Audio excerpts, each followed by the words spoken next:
De acordo com Roberto Rodrigues, o produtor se preocupa muito em produzir e se esquece de quando o assunto é externo. Então, como entender o mercado e a comercialização? Em que ficar atento da porteira para fora? E como produzir e ganhar sem depender do governo? É o que você vai acompanhar agora. Nós não podemos prescindir do governo. Por uma razão simples. Em todos os países do mundo onde concorremos com os produtores, o governo está presente. Então, se o governo está presente nos Estados Unidos, na Europa, na Ásia, no Japão, não é? E nós não temos governo ajudando a agricultura, então ficamos em desvantagem. Então, a presença do governo fazendo regras, e mais do que isso, cumprindo as regras, sem intervir, sem modificar no meio do caminho as regras, é essencial para nós. Então, o que nós precisamos do governo? A definição de uma estratégia permanente, duradoura, estável, com regras claras. A estratégia tem 4 ou 5 componentes centrais. Primeiro, uma política logística adequada. Nós temos hoje perdas no depois da porteira, como você falou aí, brutais por causa de logística. Um saco de milho no norte do Mato Grosso custa tanto quanto o frete dele até o Porto de Santos. Então é evidente que nós perdemos concorrência com um país em que essa logística é muito melhor do que a nossa. Então esse é um tema central. Talvez o maior gargalo do agro esteja na logística.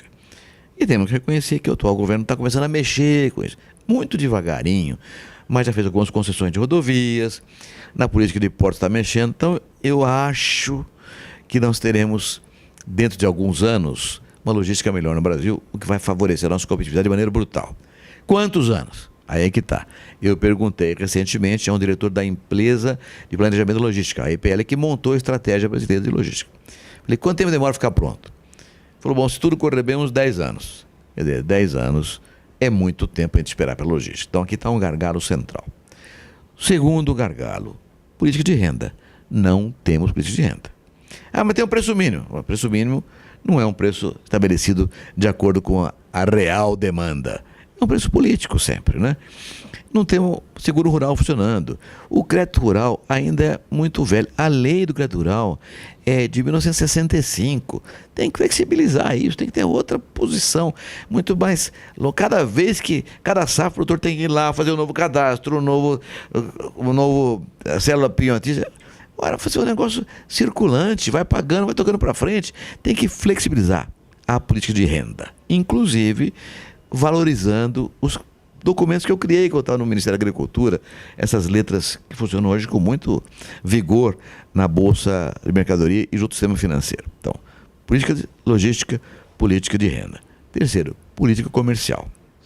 Infelizmente, há muitos anos o Brasil colocou todas as suas expectativas na rodada de Doha da OMC, cuja função precípua é flexibilizar o comércio mundial. Mas que não adiantou 1 milímetro, já estamos com 13 anos da rodada de Doha andando, aliás, parada, porque os países ricos não querem reduzir subsídio. Então, não avançamos nada. E colocamos todas as nossas esperanças lá. Enquanto que outros países trabalham com acordos bilaterais. Não fizemos nenhum acordo bilateral importante. Hoje, você tem uma ideia, Arnaldo, 40% do comércio mundial de alimentos se dão no âmbito de acordos bilaterais. Não temos nenhum. Mais do que isso, União Europeia e Estados Unidos, cujo conjunto representa 1/4 do mercado que nós vendemos, estão negociando um acordo bilateral entre eles. O que significa? Vão perder esses mercados. Um acordo bilateral faz o quê? Reduz tarifas, aumenta a cota de exportação. Para quê? Para gerar emprego e riqueza no interior dos países que negociam esse acordo bilateral. Não temos nenhum. E os outros estão fazendo? Esse acordo transpacífico, ficamos de fora, que os países do oeste da América do Sul estão todos trabalhando junto com a Ásia, de uma visão muito mais concreta de avanço, nós ficamos para trás. Então, política comercial tem que melhorar muito, inclusive agregando valor. Eu não quero vender a soja para a China, quero vender o frango com a soja embutida dentro dele, não é? Então tem que ter acordos bilaterais muito fortes. Então, logística, renda, comércio. Quarto, nós temos hoje um aparato legislativo superado no Brasil, né? A legislação trabalhista precisa ser mais flexibilizada, é muito enrijecida, tratando o trabalho rural como se fosse um trabalho urbano. E o trabalho rural é diferente, tem momentos, tem tempestividades na hora da colheita do plantio que demanda mão de obra que outras épocas não demandam. Então tem que ter uma visão diferente do que seja o trabalho rural, flexibilizar esse processo todo. A próprio Código Florestal, que foi uma coisa muito boa, porque criou a legalização, a possibilidade de legalização para todos nós, é imperfeito, porque os números estabelecidos são casuísticos. Por que 80% de reserva legal e não 70% ou 90%? Por que 20% e não 15% ou 53%? Por que 8 metros de largura de mata e não 19%? Por quê? Né? Onde é que está a ciência nesse processo? Então tem que rever tudo isso sob uma ótica científica. Enfim, isso mexer no processo legal brasileiro, modernizá-lo. E contamos para isso com uma frente parlamentar maravilhosa no Congresso Nacional. Tem que dar força para essa frente para mudar legislações adequadas. Mas o grande problema da nossa estratégia, e o Paulo, isso é uma coisa para a gente pensar sempre, é o seguinte: fala-se muito que não tem política agrícola no Brasil. Não é verdade, nós temos política agrícola. O Ministério da Agricultura tem uma política agrícola boa no Brasil. O problema é que não implementa. Por quê? Porque os instrumentos da política não estão no Ministério da Agricultura. Quem faz estrada? Ministério dos Transportes. Ferrovia? Ministério dos Transportes. Porto? Ministério dos Portos. Quem cuida do comércio internacional? É o Itamaraty. Quem estabelece as regras de comércio? É o MIDIC. Quem cuida da agroenergia? É o Ministério de Minas e Energia. Ciência e Tecnologia?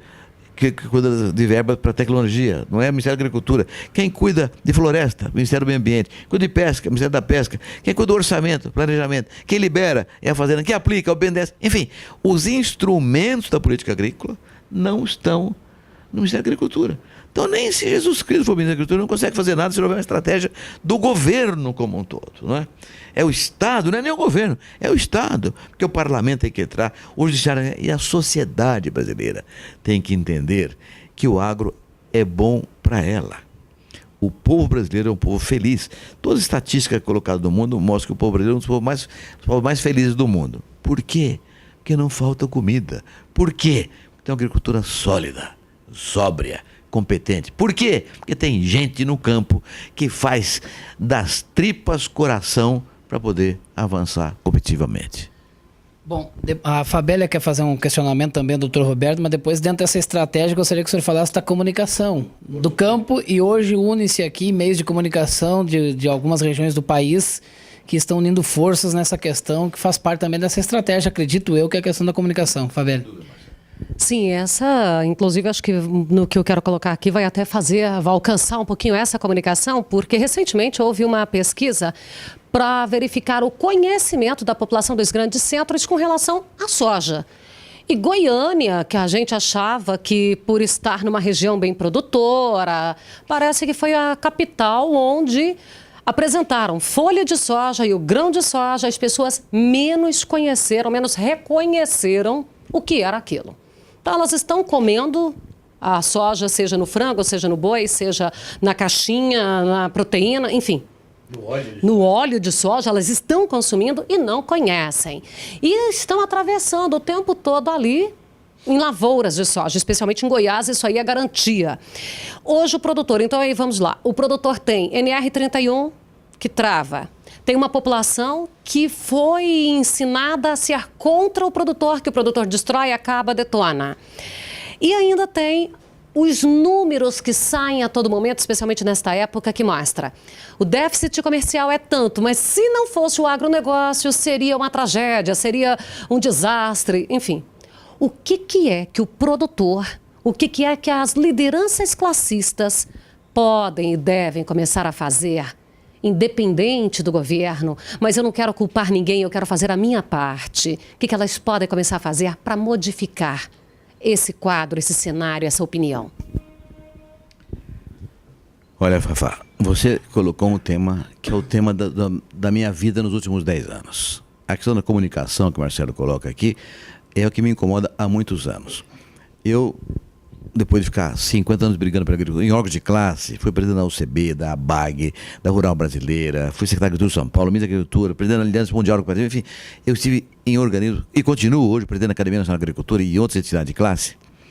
Não tenho a menor dúvida de que, numa democracia, como felizmente é o Brasil hoje, as políticas públicas só acontecem se a maioria da opinião pública for favorável a elas. Se a opinião pública achar que a agricultura é atividade secundária, gente à toa e tal, nunca vai ter política pública adequada. Então, é preciso comunicar melhor. Para comunicar melhor, tem que ter um tema anterior. Precisa organizar melhor.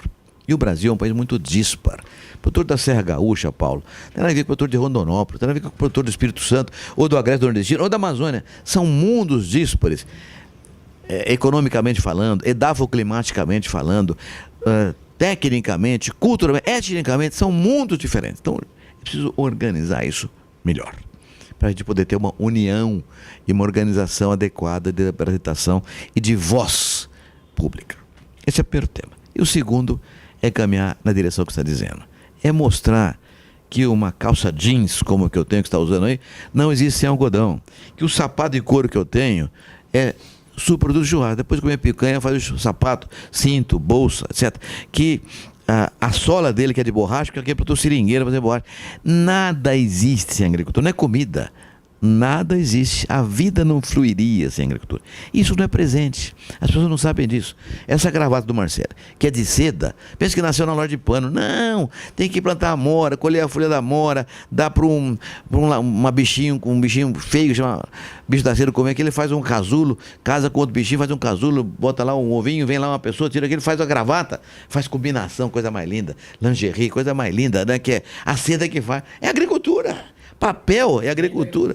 Tudo é agricultura. Essa coisa não está clara para a população brasileira. Então você diz muito bem. Aqui em São Paulo fizemos recentemente uma pesquisa sobre o que é o agronegócio. E as pessoas têm uma ideia geral do que é o agronegócio, mas não tem clareza do que é isso. Então nós precisamos falar mais. Pois bem, há 2 anos atrás, o Arnaldo me acompanhou nisso, eu montei um programa chamado Sou Agro, que foi a televisão. Contratamos 2 pessoas extraordinárias, o Lima Duarte e uma menina maravilhosa que hoje faz o anúncio do Renault na televisão. Como é que é o nome dela mesmo? Maravilhosa. Maravilhosa. Eu também quero lembrar que eu quero até casar com ela, se der certo aí. Bom, mas fizeram um programa maravilhoso, Sou Agro, em que a menina mostrava, abria a geladeira e falava: ó, a minha fazenda aqui.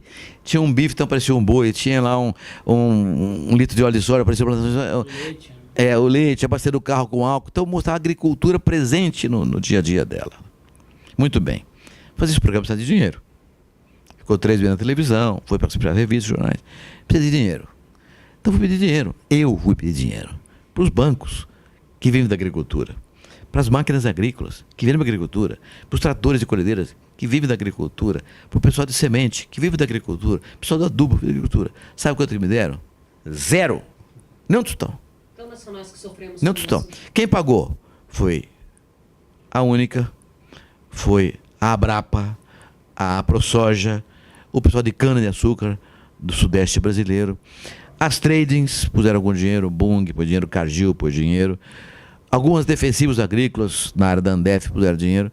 Mas máquina, banco, um tostão. Puseram um tostão os tratores agrícolas. Eu criei a AgriShow em Ribeirão Preto. Ficaram bilionários com a AgriShow. Mudaram o paradigma brasileiro com a máquina agrícola. Não puseram um tostão. Então consegui ficar no ar 3 meses apenas. Se nós conseguíssemos recursos dessas pessoas que compõem a cadeia produtiva toda, as instituições, as empresas, nós faríamos uma campanha nacional. Usar dinheiro do Sebrae, do Senar, do Sescop, uma campanha nacional para valorizar a agricultura. Eu assisti no ano passado um programa no Super Bowl. O Super Bowl é a grande final do torneio norte-americano de beisebol. É um negócio importantíssimo. Tinha uma propaganda de caminhonete. E a propaganda dizia o seguinte: e Deus fez o agricultor. Emocionante essa propaganda. Para a turma que assiste beisebol, será que é agricultura? Mas, e por causa de caminhonete. Por que o cara da caminhonete? Ele só vende caminhonete porque tem agricultor. Ele vende caminhonete para agricultor. Então ele fazia o endeusamento da agricultura, mostrando que Deus fez o fazendeiro. Deus fez o agricultor. Para o bem do mundo e para o bem do país. Nós não conseguimos fazer isso aqui porque as pessoas não põem dinheiro numa campanha dessa. Então, por isso que eu digo, tem que organizar mais, bem organizada a sociedade, fazer uma campanha dessa natureza. E aí tem a estratégia necessária. Eu quero fazer os agradecimentos especiais hoje aos produtores, o Valdeci Sovernigo, também ao Nelson Maggioni, pela participação, a contribuição, especialmente neste programa. A Integra Soluções Agrícolas, através do Fábio Fortes, uma pessoa, um empresário de uma visão espetacular. A Espaço Agrícola, que aqui em Jataí a gente tem o Filemon, em Goiatuba a gente tem o Von Neymar, ali Piracanjuba também tem a loja, uma empresa que tem acolhido o produtor rural. E é comigo, que nesse ano faz 40 anos e no próximo domingo, uma série de inaugurações na sua planta industrial em Rio Verde, numa ampliação para melhor atender o seu cooperado.